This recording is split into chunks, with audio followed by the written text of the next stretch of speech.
Why are you filming a police building, mate, in police vehicles? Why not? Because it could be a crime under Section 43 of terrorism. Yeah, could be. Yeah. All right. What's your name, mate? What's your name? PC Harvey from the Okay. North East Dog Unit. Who? PC Harvey from the North East Dog Unit. Are you one of these auditors that like... From the North East Dog Unit? That's it. So you got dogs in there? I have. All right. Obviously. What's your name, mate? What's your name? Med Control, officer. Mate, just You're not blocking me in, are you? No, I'm not coming over to the side. Don't touch me and don't follow me either. Trust me, sir. Keep it professional. Another unit to assist with stuff outside CDJ, please. I've got someone filming the Met building and vehicles going in and out. I'm glad you've come onto the pavement. No, I don't need to be on the pavement. Don't glad I've done anything. You touch me. Listen. For a search under Section 43 of the Terrorism Act. Okay. PC Harvey from North East. All right, what information have you... The officer begins by asking if he's one of those auditors. That single question tells you everything he already knows what's going on. He's fully aware that this is a lawful public activity. Yet within moments, he physically restrains the man and cites Section 43 of the Terrorism Act 2000. Let's be clear, this section was created for people reasonably suspected of being involved in terrorism. The key word is reasonably. That means objective facts, solid intelligence, or articulable evidence, not a gut feeling, not personal discomfort, and definitely not just because someone is filming a building in public.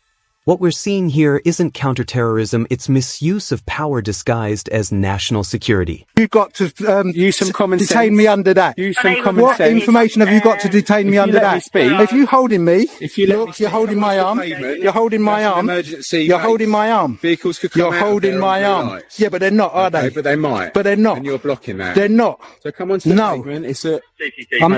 Listen, the more you drag me, the more you're going to put you onto the pavement. You don't need to put me on the pavement.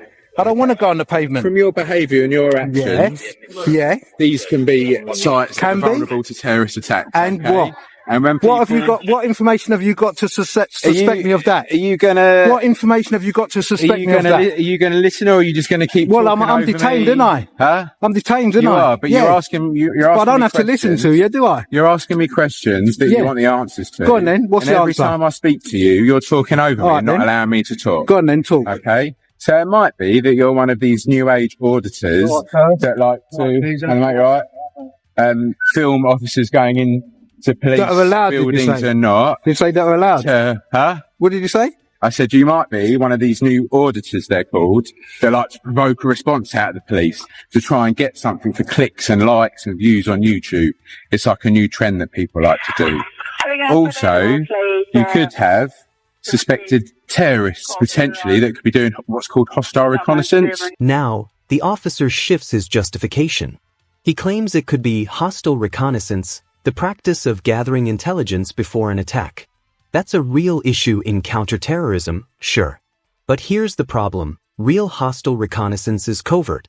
It's done secretly to avoid attention.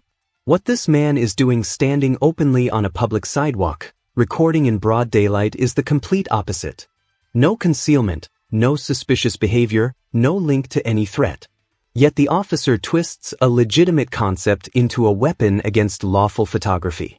It's a clear case of weaponized ignorance using complex terms to justify something that's clearly unjustifiable. And what people do before they may decide to launch a terrorist attack is they like to come and do recce's of the buildings and the vehicles that they might think, I'm going to do an attack on that vehicle or that car. That's another reason. Okay, and that's why I've stopped you, and that's why you've been detained. So why do you suspect me of doing that? Because that building is vulnerable. Why do you suspect me of doing that? Because of where you are, of what you're doing. Can I be there? Huh? Can I be there? You can. Is anything stopping me from being there? Huh? Am I doing a lawful activity? No, but it's suspicious. But am I doing a lawful activity? No, answer that question. Answer that question. Am I doing a lawful activity? What? By filming a police building and vehicles coming in and out of it? Yeah. No, mate, it's suspicious. Oh, it's not. No, but it's lawful though. It doesn't have to be. So what if it's suspicious? It's lawful, yeah? It's legal. Yeah, it's legal. It's legal. Stop there. Okay, so you're still talking. Yeah, because it's legal. I'm not doing nothing wrong, and you've detained me under Section 43 of the Terrorism Act. You can so therefore, what information have you got to suspect me of being a terrorist? What's my behaviour? Because I'm filming, because I'm doing something lawfully. Because you're filming. Am I being unlawful? Am I breaking the law? Am I breaking the law? You've been detained under section 43. Yeah, but am I breaking the law? Okay, am I breaking the law? I'm getting bored. Am I breaking the law? All you're trying to do. I'm asking you, am I breaking the law? And you're trying no, you're antagonising yourself. And you're trying to make the situation worse. IG1 or IG2 or IG1 or IG3. What? Okay. What are you talking about? People do with these like YouTube videos. I think you're nuts. So, have you been drinking? Sorry? Have you been drinking? No, now you just sound ridiculous. No, you sound ridiculous. Have you been drinking? Okay. That power gives us, mate, don't do that. No, I can't do that. I don't care if it's an unmarked vehicle. I can stand there and do whatever I want. That power that under section 43 of the Terrorism Act gives us the power to look at phones that are being used, photos that have been taken on those phones and videos. So that's what I'm going to do on that Samsung at the moment. This is where everything unravels. The officer claims that Section 43 gives him the authority to search Yardley's phone to look through photos and videos. That's a serious legal blunder, and likely the mistake that later cost the force in court. Section 43 allows searches of a person, their clothing, or any physical items they're carrying. It does not grant access to digital data. To go through a phone, officers need explicit consent, a court warrant, or Schedule 7 powers which only apply at ports and borders. None of those conditions are met here. This isn't a gray area, it's black and white. The officer got it wrong, plain and simple. Every officer is legally required to state what power they're using and why. When they can't, the search is unlawful. If you'd like to stop. I wouldn't like to stop. I would like to keep on recording because I don't think that you're doing something legally by stopping me under Section 43. You haven't told me that you're filming. Yeah, you've got no reason to stop me under Section 43. That's crazy. No, it's not few and far between. No, get your facts right. You can carry on get your facts right. If you want, and I'm telling you what's going on at the moment. Okay, I will carry on recording. I'm not going to tell you my name. Okay, can you take your bag off? No. No, okay, so I'm going to search you with it on your back. So turn around and look at the wall. Even if we ignore the illegal basis of the stop, the officer's actions fail the proportionality test. Yardley remained calm the entire time, no resistance, no threats, no concealment. Yet the officer conducts a full, intrusive search, the kind you'd expect in a serious terror investigation. This wasn't about safety. It was about control. The officer didn't like being questioned, and instead of de-escalating, he used his powers to reassert dominance. That's not policing, that's ego enforcement. Can I take your shoulder badge? Yeah, 6172, sir. Okay. Can I film publicly on a public footpath? No, I'm asking you, can I film publicly? I can't explain to you. He didn't explain anything to me. I explained everything. I'm sure he did. No, well, all right then. So the question is, can I film publicly can I film on a public footpath? And I answered that and I said yes. What you okay, so there I can. So if I can. Listen, I'm not going to argue with you. Who's arguing? No one's arguing with you. Don't raise your voice to me. What's your number? You haven't even introduced yourself. I have actually. I told you what my name was as soon as I saw you start talking to you. Oh yeah, what is your name? PC Harvey from North East. And what's your number? 6442 Charlie Oscar. Yeah. You blind? Can you look at that? Do you know what? That's discriminative. You shouldn't be asking people if they're blind. You know what? Because if I've got a disability, you're taking the mickey out of it. No, I'm not. Yeah, you are. Don't ask people if they're blind like that. And they're blind. You should not be asking people that. They won't be able to see that. Yeah. You was being facetious, and you know it. No, I wasn't. You were just trying to Do you know what? That's probably an opinion. Do you know what? No, it's not an opinion. Do you know what? Your colleague, right, stopped me under Section 43. Okay. Yeah? But I've done nothing wrong. I've been filming here. Yeah?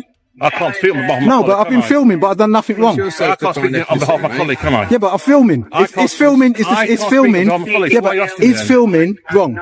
Can I film? I'm just asking you. No, I'm asking you. Listen. I'm asking you, though. Let me finish then. Okay, go on then. Every time I speak, you should both. Yeah, that's what he said earlier on. Yeah, same script. Yeah, no, same because script. But I'm asking you a straight question. Well, answer the question. Yes or no? Let me speak before. Okay. Is that a yes or no answer? Yes. You can oh, so I can film, yeah? And he's told that to I can you. film. So, if I can film, why is he stopping me under Section 43? I'm not him. I don't know. This next moment completely dismantles the detention. Yardley asks a simple question. Can I film in public? And the second officer admits, yes, you can. That single line destroys the entire foundation of the Section 43 stop. If filming in public is legal and even the officer acknowledges it, then there was never a valid reason to invoke terrorism powers in the first place. It gets worse when the officer adds, I am not him. I don't know. That's not confusion, that's confirmation there was no consistent or lawful reasoning behind the stop. In cases involving counterterrorism powers, the standard should be rock solid. Here, it was non-existent. All right. You see? So there you go then. He's not you. He doesn't know. If it was him, he wouldn't have stopped me. You know why? Because I can film on the street, legally, lawfully. You know? Stop trying to abuse my rights. My rights. You were and you are. Don't make me. Don't put your hand on me. Do not put your hand on me. I can put this anywhere I like. Don't in your face. No, listen. You are standing close to me. No, you go away. Go away. You step away. Right? Because now you're antagonizing me. I'm not antagonizing. Yes, you are. You're trying to escalate the situation. Let me speak. Step away. Step away and do not touch me. No, I'll feel away. Well then, I'm not going to let you speak. I don't want to touch. Look, you're doing it again. You're doing it again. You're threatening me. You are threatening me. You are causing me alarm and distress. You're such a way away from me. You do not need to outstretch your hand. I can stand where I like. Don't put it in someone's face. I can stand where I like. Stop being in my face. I can put this in my face. Oh, Do you know? I'm not going near you. I'm not going near you, but I can put it in your face if I like. Okay. That's fine. Yeah, cool. You got an arm distance, I've got an arm distance. That's fine then. But not put it in his face like you were doing. I can do what I want. Like, no, you can't. Yes, I can actually. You can't, my I friend. can. No, you can't. Now watch how the second officer escalates the situation. He spreads his arms, steps closer, and orders Yardley to stay back, even though Yardley hasn't moved aggressively or crossed any boundary. It's pure intimidation, cloaked as officer safety. The body language, the tone, everything is designed to provoke. And that's dangerous, because if Yardley had flinched or reacted, they could have twisted it into grounds for arrest. This wasn't about managing risk, it was about manufacturing confrontation. I'm not trying to antagonize you. No, you are. You're the You said bully. yes. Huh? What's your surname? What's yours? Harvey, I told you already. Okay, fair enough. We'll put yours down. I've been here. So what? Assuming you arrested this person, yeah? Yeah, 43, I'm step back. Don't go anywhere near me. No. There you go. All right. Move. What's your surname? Yeah, that's Steve. What's your first name? You have got a credit on the way as well. Are you walking forward? Look, see that line? Don't step over that line. Don't step over that line. There, you're trying to follow me. You're trying to follow. Look, see, you've got your hand. Listen, you can put yours up, but I can't. I thought you were fighting arm. Well, I'm not. I never met you before in my life. I don't care. I don't know what you got on you. So what? He does. He searched me. Do you want to just show us the gallery on the phone of the photos that you've taken in the videos? And You have to do that under the law. I have to do that under Yeah. the law. Yeah, under Actually, section 43. let me just say something to you. Go on. Right, hold on. Where's my thing? Give me my stop slip. I'm going to give it to you in a minute once we finish. Okay, let me just say something before Go I on. turn this off and show you. You don't have to turn it off. But you can No, keep it I will have to recording. turn it off. How can I record if I've got to show you stuff? Because you can keep the app going, can't you? What app? My filming app. I don't know. Whatever you. Well, that's what I'm filming you. But let me just tell you something. Yeah. I don't want you to look at my personal property. Right. Yeah. Under section 43. Yeah. It doesn't say that you can look under my property. Okay. What are you looking for? Similar sort of things at other protected sites. No, what are you looking for? Be specific. Photographs Of- and films yeah. of other police buildings, and if there's a pattern of behaviour. But obviously, I've already explained it But to you obviously, when I I first filmed started. police buildings. But what did you say I was? Huh? What did you say I could be? The terrorist. No, you didn't say that as Yes, well. I did. Two things you said. Mate, What was it's the all other on thing? here, bro. What was the other thing? Don't brother me. What was the other thing you said? I don't know. Go on. Oh, you can't remember? No. You said two things. You said you Go could be one of these new. Oh, an auditor. Okay. Here, the officer admits he suspects Yardley is an auditor, someone who films public buildings to test police accountability. Then he says he wants to search the phone to see if it contains videos of police stations. But that's absurd. If you already believe someone is part of a lawful auditing movement, then finding videos of police buildings isn't suspicious, it's expected. That's not evidence of a crime. It's proof of lawful conduct. When pressed, the officer mutters, "I don't know yet." That's a confession he was on a fishing expedition, hoping to stumble onto something incriminating. That completely reverses how reasonable suspicion is supposed to work. Okay. Because I'm a nice So you don't have to give me the stop slip. No. Why not? You're entitled to one. Okay, so That's what it entitled. is. You don't have to have one. Oh, no? Because it might be that my pen's not working, or it might be that we do it a lot of this on like tablets nowadays. Okay. So you'd get like a little receipt, Okay. and the officer would do it on their tablet. Right. Can I ask you I what like the time doing is as things well now? Old school. You've lost because you've illegally detained me under section 43. Do you know what? You really don't know what you're doing. You've never done it before, obviously. You've never seen a terrorist in your life. Yeah. Do you know that? Oh, I bet you haven't. Have you? Have you seen a terrorist? I can't tell you, man. Oh, you can't. Why not? No. Why? Because you're that big that you're so massive that you can't say whether or not you've seen something. It's like me asking you if you've seen a burglar and you're going to say, oh, I can't tell you that. Huh? What's the difference? Sorry. Huh? Mate, I'm getting bored. Don't call me mate. You keep on calling me mate. I'm not your mate. I never would want to be your mate. Finally, when the questioning gets tough, the officer simply says, I'm getting bored. That's not professionalism, that's avoidance under pressure. Yardley's questions were valid. What are you searching for? Why am I being detained? What legal grounds are you relying on? These are the basics, the rights every citizen has. When an officer can't answer them, it's because they're acting without lawful authority, and that's exactly what the court later confirmed. Yardley challenged the detention in court and won. The judge ruled the stop was unlawful, and the police force was ordered to pay £750 in compensation. It might not be a huge sum, but it's a powerful reminder that rights still matter, and unlawful behavior by those in power can and should be challenged. If you ever find yourself in a similar situation, know your rights. Learn the laws, stay calm, record everything, and never be intimidated out of your freedoms. Thanks for watching Basketball Drama, where we expose the misuse of power, one clip at a time. If you found this breakdown helpful, subscribe, ring the bell, and stay sharp, because knowledge is your best defense.